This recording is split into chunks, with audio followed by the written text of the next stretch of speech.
माझी संघटना नंबर 1 किंवा नंबर 2 मला करायचे नाही. जेवढे जे अध्यक्ष होऊन गेले या गोष्टीकडे अजिबात लक्ष दिलं नाही. शो केल्याच्या नंतर पैसे देतो, 4 दिवसांनी पैसे देतो, अशा पण काही तक्रारी आपल्याजवळ आल्या होत्या. त्यांचे पैसे त्यांना मिळून दिलेले आहेत. ऑर्केस्ट्रा आर्टिस्ट असोसिएशनचा मी 5 वेळा बिनविरोध अध्यक्ष म्हणून या पदावर आहे. नंदेश उमप आहे, प्लेबॅक सिंगर गुरुजी, सुरेश वाडकर, जॉनी लिव्हर साहेब, शकुंतला जाधव, असे बरेच जे जुने कलावंत आहेत ते सर्व कलाकार या संघटनेचे सभासद आहेत. 45 कला प्रकार आहेत महाराष्ट्रात. त्या सर्व कलाकारांच्या न्याय हक्कासाठी आपली संघटना काम करत आहे. नमस्कार, मी Subhash Jadhav, orchestra artist association Maharashtra Mumbai या संघटनेचा राष्ट्रीय अध्यक्ष. मी एक गायक आहे, मी ऑर्गनायझर आहे, त्याचबरोबर मी एक अरेंजर सुद्धा आहे. माझा जन्म मुंबईमध्ये झालेला आहे. की माझ्या घरची जी परिस्थिती त्यावेळेची फार गरिबीची होती. मी शाळेत जाऊन घर सांभाळायचो, भावंडांना सांभाळायचो. मिलमध्ये वडील होते आणि आई मच्छीचा धंदा करत होते. शाळेमध्ये मला गायनाची आवड झाली आणि तिथून मी गाणी म्हणायला लागलो. बाबा सावंत हे माझे गुरु आहेत ऑर्केस्ट्रा क्षेत्रातले. त्यांनी मला प्रथम स्टेज दिला. त्यानंतर मनसुख जरीवाला, सरगम ऑर्केस्ट्रा, मेलोडी मेकर्स, 7 कलर, आलाप ऑर्केस्ट्रा या सर्व मोठमोठ्या नामवंत ऑर्केस्ट्रामध्ये गायला सुरुवात केली. 1984 पासूनचा माझा जो प्रवास आहे त्याच्यामध्ये कलाकारांना काय काय गोष्टीला फेस करावा लागतो हे मी माझ्या त्या प्रवासामध्ये बघितलेलं आहे, अनुभवलेलं आहे. मग अशामध्येच आपली जी orchestra artist association Maharashtra Mumbai ही संघटना 1983 ला मधुर एडकर, शशी तोंडवळकर, भावना मेहता, गुंजन ऑर्केस्ट्राचे मालक देसाई साहेब, मनोहर साहेब या सर्वांनी त्यावेळेस ठरवलं आपली संघटना असावी कलाकारांना न्याय मिळण्याची. ह्या ऑर्केस्ट्रा आर्टिस्ट असोसिएशनचा 1983 ला जन्म झाला. पण त्यावेळेस ही संघटना रजिस्टर नव्हती. दौरे असायचे, दौऱ्यांमध्ये मालक प्रोड्युसर वगैरे पळून जायचे. मग त्या कलाकारांनी तिकडनं प्रवास कसा करायचा. दांड्यामध्ये सुद्धा कलाकारांना बुक केल्याच्या नंतर 9व्या दिवशी तो प्रमोटर पळून जायचा. पोलिसांचे हॅरेसमेंट व्हायचे. मग या कलाकारांनी कोणाला विचारायचं, काय करायचं, हा सगळा प्रवास बघता बघता बघता त्या संघटनेचा मीही त्यावेळेस सभासद झालो. संघटना स्थापन झाल्याच्या नंतर पहिली मीटिंग या संघटनेची MD कॉलेज परेड या ठिकाणी आयोजित करण्यात आली. या मीटिंगला मुंबईमध्ये त्यावेळेचे जुने जाणकार जेवढे कलाकार होते ते सर्व कलाकार या सभेला हजर होते. ते काही कलाकारांच्या ज्या समस्या होत्या त्या तिथे मांडण्यात आल्या. त्याच्यावर काम करायचं, कलाकारांना न्याय मिळवून द्यायचा, यासाठी या संघटनेचा जन्म झाला. प्रथम हे अध्यक्ष म्हणून प्रभाकर देसाई आले, त्यानंतर भावना मेहता आल्या, त्यानंतर शशी तोंडवळकर आले, शंतनू घुरसाळे साहेब आले, त्यानंतर अनिल जोगाडे आला. मागचे जेवढे जे अध्यक्ष होऊन गेले त्या काळामध्ये शासनाकडनं बरेच काही योजना किंवा जागा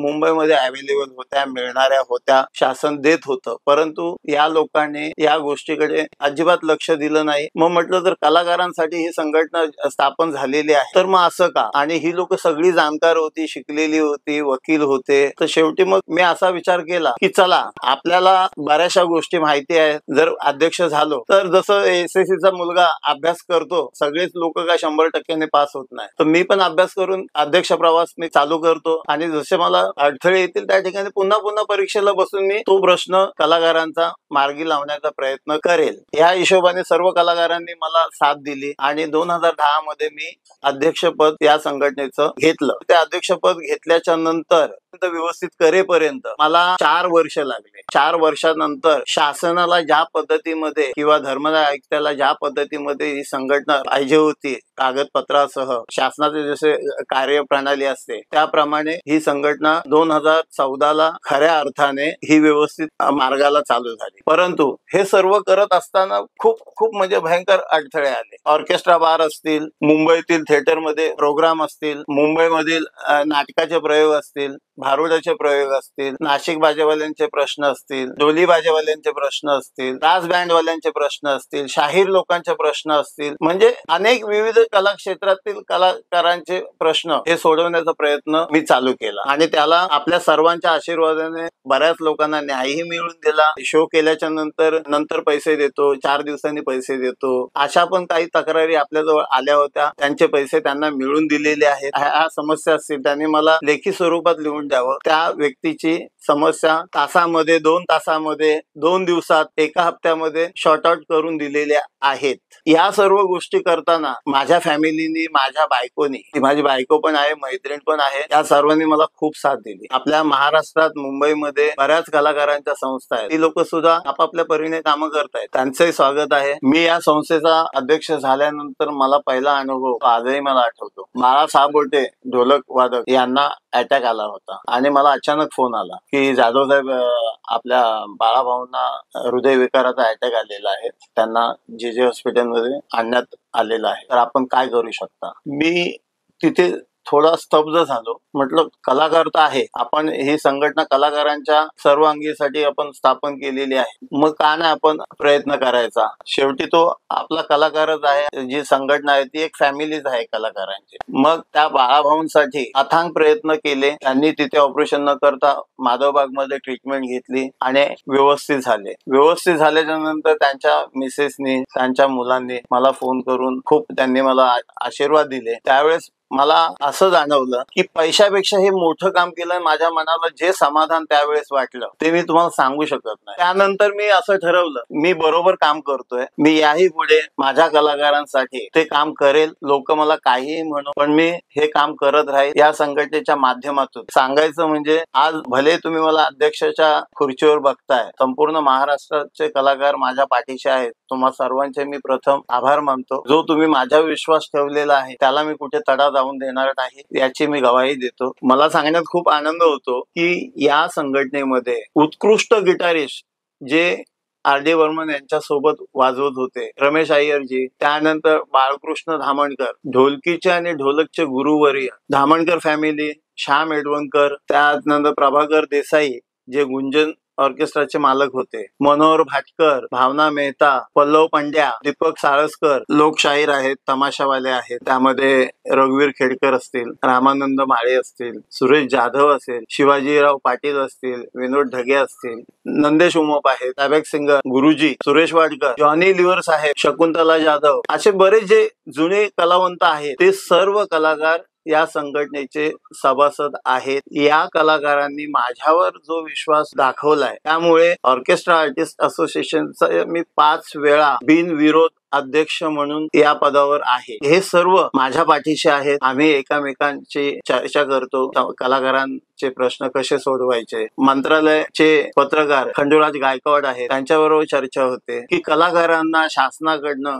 काय योजना मिळवल्या जातील, त्यांचे प्रश्न कसे सोडवता येतील. या सर्व चर्चा आम्ही सातत्याने करत असतो. आपल्या संघटनेच्या माध्यमातून शासनाची जी कलाकार मानधन योजना आहे, बऱ्याच कलाकारांना आपण मिळून दिलेली आहे. आज हा व्हिडिओ करण्याचा एकच उद्देश आहे, आपली जी orchestra artist association Maharashtra Mumbai ही संघटना महाराष्ट्रातील 23 जिल्ह्यावर काम करत आहे. महाराष्ट्रामध्ये विविध कला क्षेत्रातली जी मंडळी आहे त्यांचे प्रश्न सोडवायचं काम करत आहे. तर या चॅनलला ज्यावेळेस असोसिएशन काय काम करते काय नाही ह्या गोष्टी कळाल्याच्या नंतर या चॅनलच्या लोकांनी माझ्याशी संपर्क साधला. त्यांनी जे काय कला क्षेत्राच्या माहिती दिल्या तर त्यावर मी पुन्हा विचार करू लागले, अरे बापरे, अजून पण कलाकारांचे बरेचसे प्रश्न आहेत. या चॅनलच्या माध्यमातून मी महाराष्ट्रातील सर्व कलाकारांना आवाहन करतो की आपले काहीही प्रश्न असतील, मग तमाशावाल्यांचे असतील, भारुडवाल्यांचे प्रश्न आहेत, शासकीय भांडवल कर्ज योजना आहे किंवा पुरस्कार आहेत, या सर्व गोष्टीवर आहे ना आपण सातत्याने काम करत आहे. 45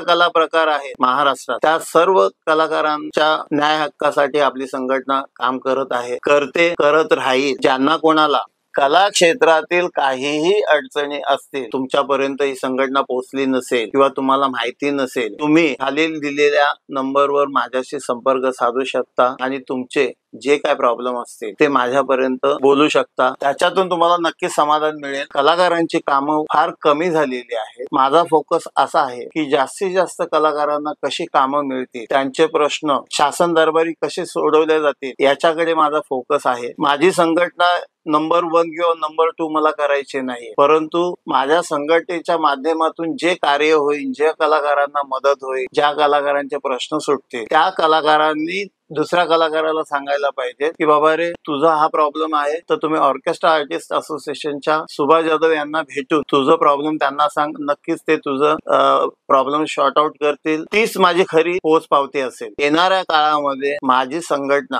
माझी संस्था प्रत्येक कलाकारांपर्यंत पोहोचवायची आहे, हेच माझं ध्येय आहे. या चॅनलने मला व्यक्त होण्याची जी संधी दिली त्याबद्दल मी संपूर्ण टीमचे शतशः आभारी आहे.